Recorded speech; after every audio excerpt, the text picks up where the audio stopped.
no, the bottom line is no immediate disbandment. They will continue to do their work until Yes. these cases are finalized. Yes.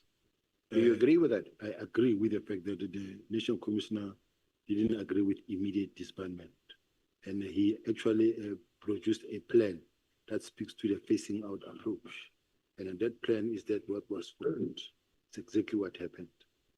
He also didn't agree with what you wrote there on the 24th of April in that letter which you handed me and which Brigadier Kunani, the investigating officer, referred to in his affidavit, where it calls for the return of the dockets and effectively the disbandment of the PKTT by I think also the 24th or the end of April.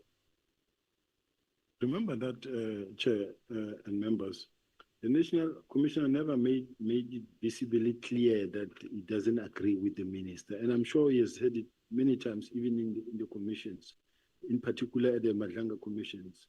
He said he didn't really object. And they asked him, would you carry out written and unlawful instructions? He did. He never visibly really said, no, I don't agree. The National Commissioner worked with everyone, with us. And he never indicated really that he's not in agreement. That's why he could come up with an action plan that he approved, the one of the 6th of March. And you remember that statement where he said, he instructed General Khumalo, and his instructions took precedence over mine. We were not in competition with the National Commission. He's the National Commissioner. Once he say left is left. Once he say right is right. So to say his instruction took precedence over mine. Personally, I'm saying whatever that happened on instruction of the National Commissioner, starting from the email that I received on the 3rd, leading to the action plan crafted by General Khumalo, leading to the docket being brought over as per the action plan. Everything that happened because the National Commissioner gave that instruction. Well, it doesn't appear from Senior Counsel. Sorry. I just want to bring this matter to the attention of the House. There are South Africans who are following these proceedings, and at times they struggle to hear us. I don't know whether the problem is the sound of the respective devices that they are using at their houses. But if we can try and help the Republic so that we do not get a regular feedback about people complaining about the sound that they struggle to hear us. If we can try and help them. You may proceed. Thank you, Honorable Chair. But you see, the National Commissioner's position remains consistent with respect, and this is apparent from his evidence, and I'm reading to you again from his affidavit, because you will recall that you submitted a proposal for additional funding.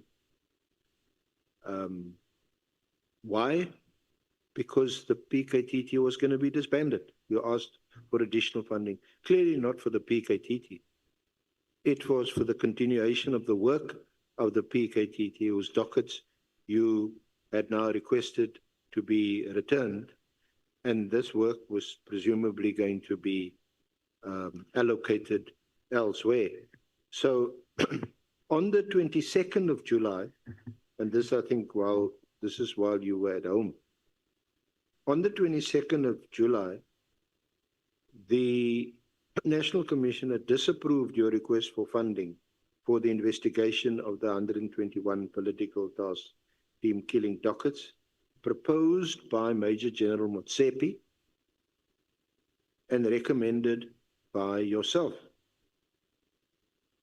This was in essence a proposal for the 121 dockets to be investigated and finalized by the Serious and Violent Crime Investigation, Murder and Robbery Section. And then the funding request by you is attached. And then the National Commissioner says, I disapproved the funding because it was essentially a duplication of the PKTT's mandate. I also questioned why the dockets are at headquarters when it was agreed that some dockets from the PKTT be returned to the station of origin. And that is still the case until today, Lieutenant General Sibiya, and you accept that? No, I don't agree. And you don't agree with what? I'm saying the position as far as the PKTT is concerned, they still remain in place. They still investigate all these dockets. They've been returned. They're working on them. They're processing them. They're proceeding with prosecutions, etc. And they have now been extended until 26 March 2026.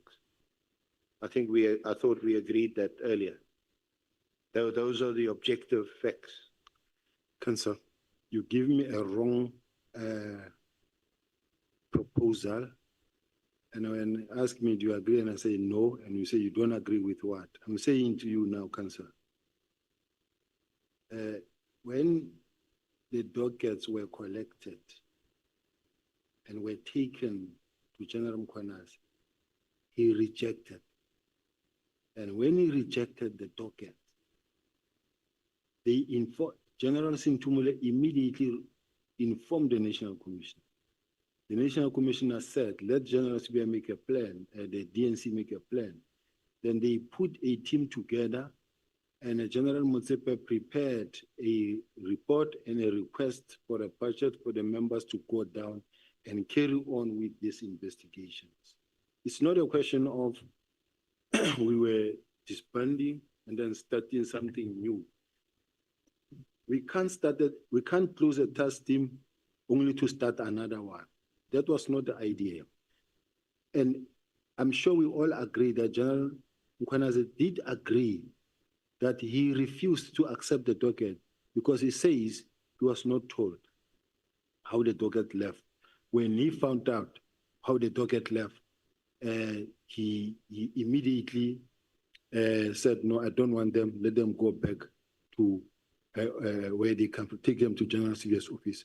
And I also want to make sure that, because Council, there's somewhere where I wanted to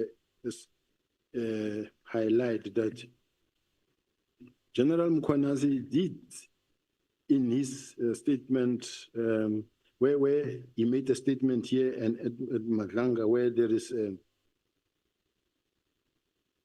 contradiction, because at one moment he said he spoke to General Kumalo and asked General, or he was informed by General Kumalo as to what happened, why the dockets there. The first time he got to know about the fact that the dockets are ahead of the office, he said is when he got a call from General Sintumu. And the second time around, he says, no, there was a case management plan or discussion in KZN, and there's a colonel who told him that no, the dockets are at head office. So he gave two contradictory statements. So I just want to...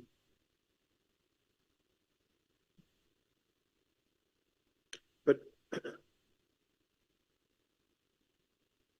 General Sibiya, with respect, Yes, Council. the fact that Lieutenant General Mkhwanazi refused to accept the dockets is neither here nor there. He never had the documents in his possession or under his control.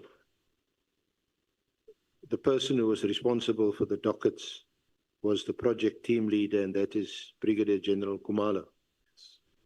So when the dockets are returned to General Mkhwanazi, he says, "Oh, why are you bringing it to me? I've never had these dockets. What must I do the dockets?" So I would submit to you with respect that that's neither here nor there, that he refused to take the dockets back. Surely, and that's also what he said in his evidence, No, just to round it off, that these dockets must be returned in the way they were taken away in the first place. No, Chair. Let us look at this thing for what it is. The dockets were taken to General Sintumule, who is the Divisional Commissioner of Detectives, who is the custodian of these dockets, called General Mkhwanazi, who is the Deputy Provincial Commissioner for Crime Detection, that I'm bringing this docket down there. And the general said, let me hear from the PC if I can receive this docket. The provincial commissioner said, I don't want this docket in my province. Take them to General Sibiya's office. And that is a fact. That is what happened. He doesn't deny that he said that. In fact, he wasn't even aware, General Sibiya, that the dockets had been removed.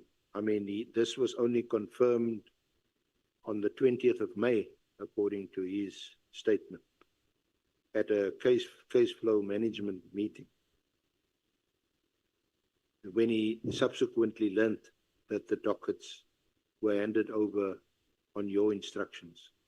I need a statement where he says, I learned for the first time when I received a call from General Sintumule about the dockets.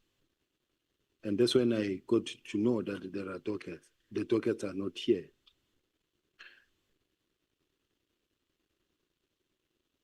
He gave two versions, different versions. And those two different versions cannot be mixed. They cannot be ignored as well. They must be put together on different affidavits.